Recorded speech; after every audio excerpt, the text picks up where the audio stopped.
రాజమ్మాయి గారిని గెలిపిద్దాం, జై తెలంగాణ, జై తెలంగాణ. రాజన్న సిరిసిల్ల జిల్లా కేంద్రంలో సిరిసిల్ల మున్సిపల్ ఎన్నికలు రసవత్తరంగా జరుగుతున్నాయి. ప్రస్తుతం ఇక్కడ ప్రధాన పార్టీల అభ్యర్థులు పోటాపోటీగా ప్రచారం నిర్వహిస్తున్నారు. ఇక్కడ సిరిసిల్ల ఎమ్మెల్యేగా కేటీఆర్ ప్రాతినిధ్యం వహించడంతో రాష్ట్ర వ్యాప్తంగా సిరిసిల్ల ఎన్నికలు అయితే ప్రాధాన్యత సంతరించుకుంది. ప్రస్తుతం ఇక్కడ బీఆర్ఎస్ పార్టీ నుంచి పోటీ చేస్తున్నటువంటి ఒగ్గు రాజేశం ప్రస్తుతం విస్తృతంగా వార్డులో ప్రచారం అయితే చేస్తున్నారు. ప్రస్తుతం ఆయన మనతో పాటు ఉన్నారు.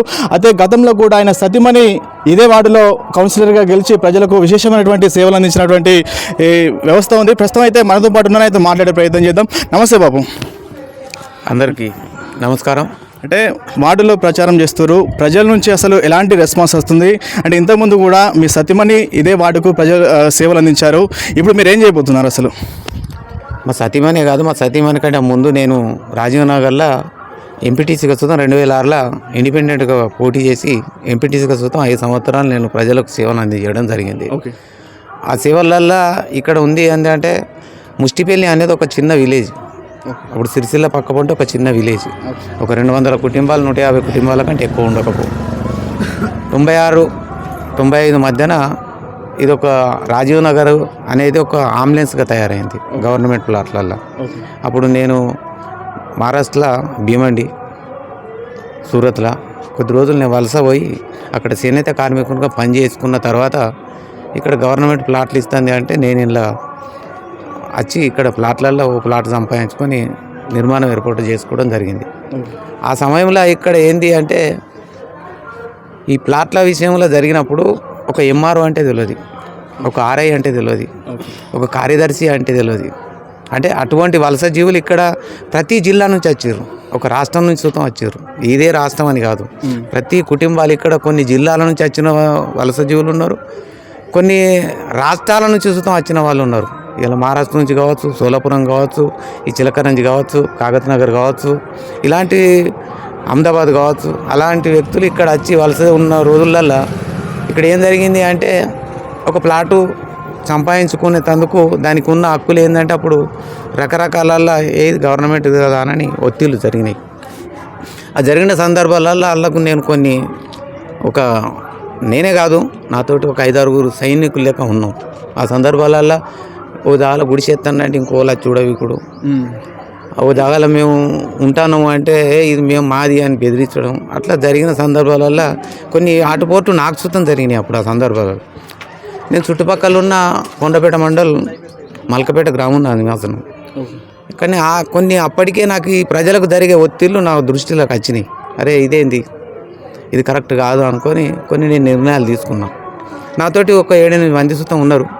వాళ్ళు ఇప్పుడు కొంతమంది ఉన్నారు, కొంతమంది లేరు, వాళ్ళ సుతం ఇక్కడి నుంచి వెళ్ళిపోయారు. అప్పుడు నేను ప్రజలకు ఒక సైనికులు లెక్క ఉన్నా. అంటే ఇలా ఇప్పుడున్న ప్రజలకు అప్పుడున్న ప్రజలకు ఏంటిది అంటే చాలామంది అమ్ముకొని పోయిన వాళ్ళు ఉన్నారు, కొందరు వెళ్ళిపోయిన వాళ్ళు ఉన్నారు. అట్లా నేను వాళ్ళ కష్ట సుఖాలల్లో అనుభవించుకుంటూ పట్టా సర్టిఫికెట్లు సుతం 2005లో నిరాదీక్ష బట్టి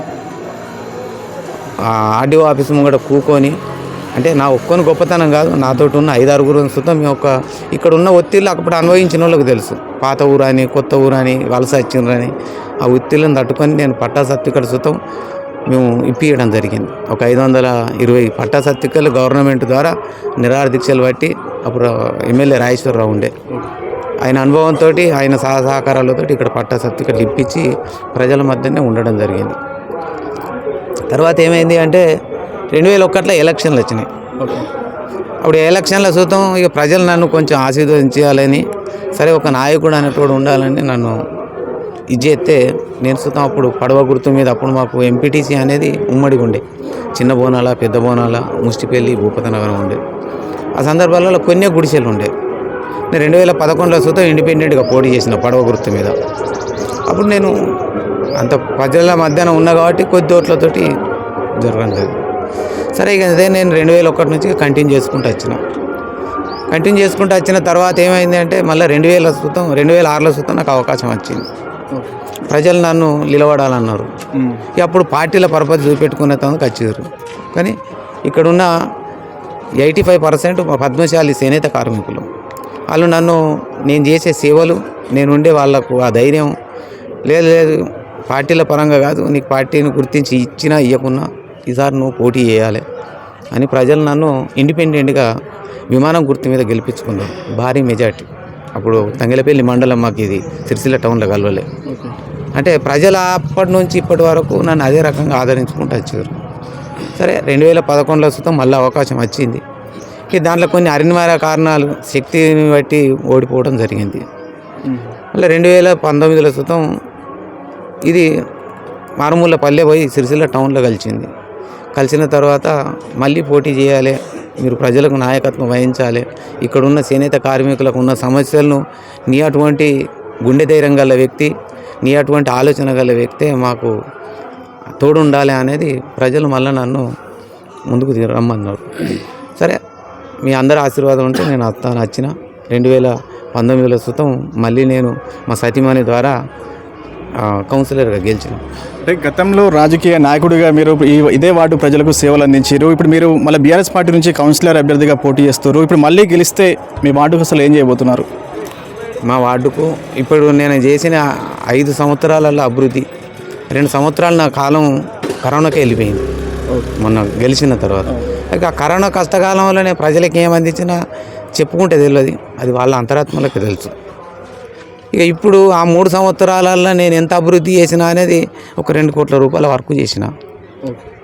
50 లక్షలతోటి మన ఊరు మనబడి కేటీఆర్ సహకారంతో, అప్పుడున్న టీఆర్ఎస్ ప్రభుత్వం సహకారంతో 50 లక్షల వరకు స్కూలుకు డెవలప్మెంట్ చేసిన. కిచెన్స్ కానీ, డైనింగ్ హాల్ కానీ, తరగతి గదులు కానీ, టాయిలెట్ కానీ, పైప్ లైన్లు కానీ, అక్కడ అందులో ఏవైతే మన చదువుకున్న పిల్లలకు ఏవైతే అవసరం పడతాయో అవి మౌలిక వసతులు టోటల్ వాళ్ళకు అనుకూలంగా చేసి పెట్టిన. అట్లాగే మా స్కూలు 7వ తరగతి ఉండే, అప్పుడు 5వ తరగతి ఉండే, తర్వాత 7 అయింది. 7 తర్వాత సుతం మాకు ఇది 10వ తరగతి కావాలి. ఈ చుట్టుపక్కల పొంటి పోయి పిల్లలకు రాకపోకూడదు, బాగా ఇబ్బందులు అవుతున్నాయి. 10th చదివిన వాళ్ళు ప్రైవేట్లో పొంటో అటు ఇటు. ఇప్పుడు మాకు సిరిసిల్లకు ఇక్కడికి ఒక 4 కిలోమీటర్ల డిఫరెన్స్ ఉంటాయి. అప్పుడు ఆ పాత్ర ఏంది అంటే మాది 10వ తరగతి కావాలి. ఇక్కడ జనాభా చేనేత కార్మికులు ఎక్కువ ఉన్నారని దాని ద్వారా సుతం 10వ తరగతి అవ్వడానికి మా సాయశక్తుల కేటీఆర్ దృష్టికి తీసుకుపోయి కేటీఆర్ సహకారంతో 10వ తరగతి స్కూల్ సుతం చేపించడం జరిగింది. ఇక మౌలిక వసతులు ప్రజలకి ఇక్కడ ఏం అవసరం, నీటి సమస్య ఎక్కువ. నీటి సమస్య అప్పుడు ఏంది అని అంటే 2019-18 మధ్యన జన్మభూమి కింద పైప్ లైన్లు వేసినాం. అవి ఏంటి, ఆ పైప్ లైన్ల ద్వారా ఫ్లోరైడ్ నుండి నీ వాటర్ సప్లై ఇక్కడ బరాబరి కాదు. ఈ ప్రైవేటు కొన్ని బోర్లు ఉన్నాయి ఆడ చివరస్తల మీద 4 మూలల మీద వేసినవి ఉండే. నేను గెలిచిన తర్వాత ఏమనుకున్నా అంటే నా అక్క చెల్లెళ్ళకు, నా తోడబుట్టిన తల్లిదండ్రులకు, అన్నదమ్ములకు నేను ఒక సేవ నాకు గుర్తుండాలని పైప్ లైన్లకు ఏం చేసిన అంటే మోటార్లు బిగించి పైప్ లైన్లు వేసిన నా సొంత ఖర్చులతోటి వేసి అందరికీ ఒక 4 మూలల రోడ్లు ఉన్న కాడ, కొన్ని వసతులు లేని కాడ పైప్ లైన్లు వేసి వాళ్ళకు నీటికి సమస్య లేకుండా చేసిన. సిసి రోడ్లు కొన్ని జాగాలో లేవు వాస్తవంగా. అప్పుడు ఎంపీటీసీగా ఉన్నప్పుడు కొన్ని చేసిన. మళ్ళీ తర్వాత సుతం నాకు కేటీఆర్ గారి సహకారంతో ఒక 90 లక్షల పైననే వర్కులు వచ్చినాయి. అయితే దాని సుతం సిసి రోడ్లు వచ్చిన, ఎక్కడైతే డ్రైనేజీ లేదో డ్రైనేజీ కట్టిన.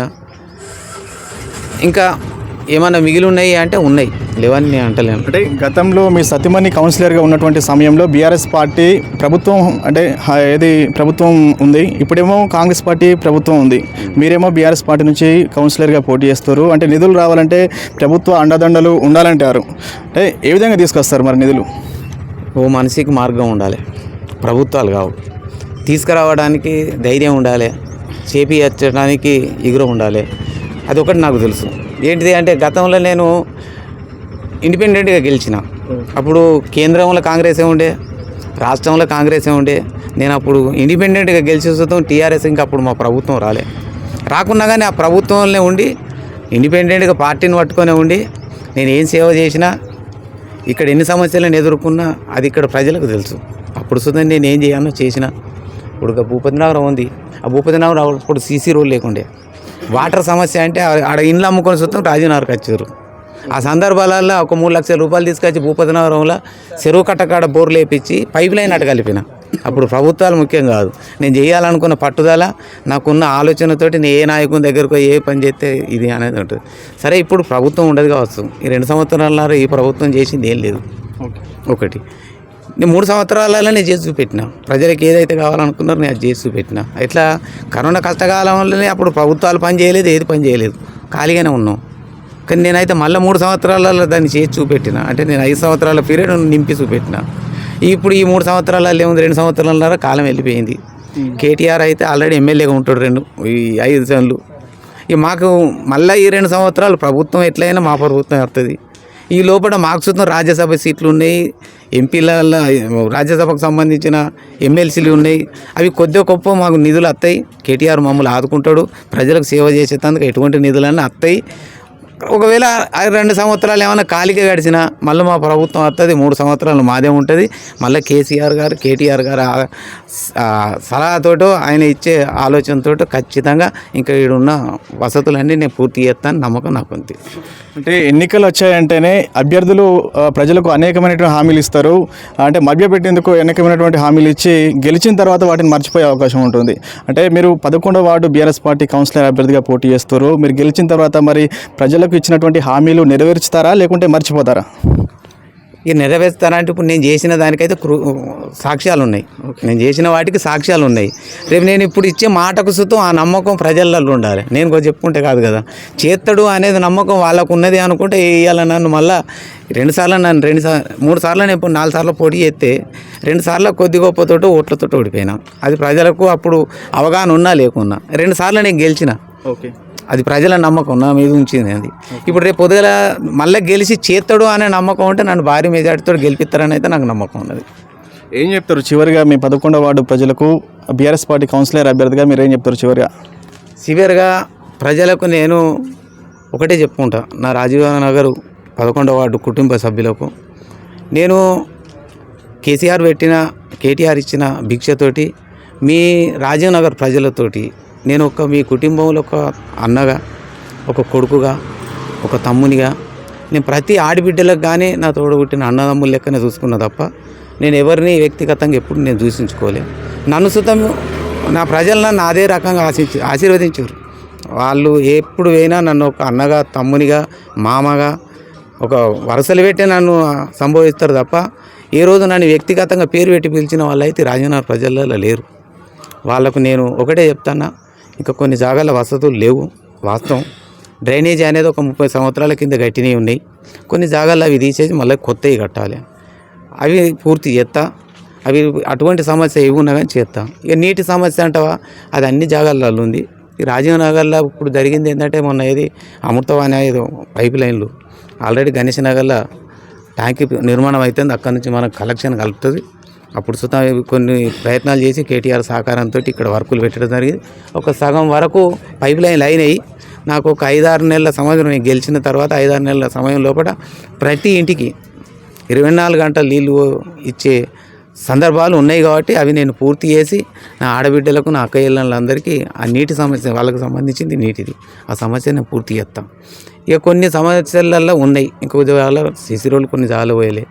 ఇప్పుడు లైటింగ్ కానీ, ఒక సీసీ కెమెరాలు కానీ అవన్నీ ఆల్రెడీ పోయిన ప్రభుత్వంలో మా పాలకవర్గంలో తీర్మానాలు చేసినాయి. కానీ ఈ ప్రభుత్వం వచ్చినాక ఇవి కాకుండా డబ్బు లేదని, నిధులు లేవని అట్లా ఆపారు. కాబట్టి ఇప్పుడు ఇవి ఖచ్చితంగా నేను జనరల్ ఫండ్ ఉంటుంది, ఏదో రకంగా ఉంటుంది, నేను మున్సిపాల్లో కూకొని పాలకవర్గంతో చర్చించుకొని నా ఇక్కడ ఏ వసతులు అవుతున్నాయి అవన్నీ నేను ఖచ్చితంగా నాతో అయ్యే శక్తివంతమైన శక్తిని ఉపయోగించి నేను ఖచ్చితంగా అవి పూర్తి చేస్తాను నమ్మకం ఉంది. నేను వాగ్దానం చేస్తాను. అంటే ఉగ్గు రాజేశం కౌన్సిలర్గా గెలిచిన తర్వాత అధికార పార్టీ కాంగ్రెస్ ఉంది కాబట్టి తర్వాత నిధులు రావడానికి మరి అధికార పార్టీలోకి పోయే అవకాశం ఉందంటే మీరు ఏం చెప్తారు? మరి అది ఖచ్చితంగా అది ఊహించుకోవద్దు. ఇప్పుడు వాళ్ళేదో అధికార పార్టీకి అప్తారో పోతారో అనేది కాదు. నేను ప్రజలకు వాగ్దానం చేస్తాను. నా మాట ప్రజలకు నమ్మకం. నేను ఖచ్చితంగా ప్రజలకు నాకు దోచిన శక్తిని ఉపయోగిస్తాను చెప్తాను. అది ఏ రకంగా ఉపయోగిస్తాను నేను ఇప్పుడు చెప్తానంటే నేను పేరు పెట్టి చెప్పేది కాదు. నేను గిళ్ళ దగ్గర నిధులు తీసుకొస్తా, గాళ్ళ దగ్గర నిధులని కాదు. మా ప్రభుత్వం ఖచ్చితంగా 100% ఇంకొక సంవత్సరంన్నర అయితే అయిపోతుంది. ఏమున్నది, ఇప్పుడు 2 సంవత్సరాలన్నర అయిపోయింది. ఇంకొక సంవత్సరంన్నర ఎలక్షన్లను ఈ వాగ్దానాలు చేసుడు ఇవి అన్నీ జరుగుతాయి. మేము సుతం అటు ఇటు తిరిగే పాలక వర్గం అనుకోకుండా వరకు సంవత్సరం గడుతుంది. ఖచ్చితంగా మాకు నమ్మకం ఉంది. మళ్ళీ మా ప్రభుత్వం వస్తుంది. కేసీఆర్ గారి ఆదేశాల మేరకు ఆయన ధైర్యంతో మేము ముందుకు పోతున్నాం. ఖచ్చితంగా ప్రజలకు ఇచ్చిన మాట ప్రతి ఒక్కటి నిలబెట్టుకుంటాం. రైట్, ఇది 11వ వార్డులో ఒగ్గు రాజేశం ఫ్యామిలీ గతంలో కూడా రాజకీయంగా ప్రజలకు అనేకమైనటువంటి సేవలు అందించారు. ఈసారి కూడా ఖచ్చితంగా 11వ వార్డులో 11న జరిగేటటువంటి ఎన్నికల్లో ఖచ్చితంగా కారు గుర్తుకు ఓటు వేసి గెలిపించాలని, ప్రజలకు సేవ చేసే ఒక భాగ్యాన్ని కల్పించాలని అయితే ఒగ్గు రాజేశం వేడుకుంటున్నటువంటి పరిస్థితి కనిపిస్తుంది. కెమెరా పర్సన్ రాజుతో ప్రశాంత్, TV8 సిరిసిల్ల నుంచి.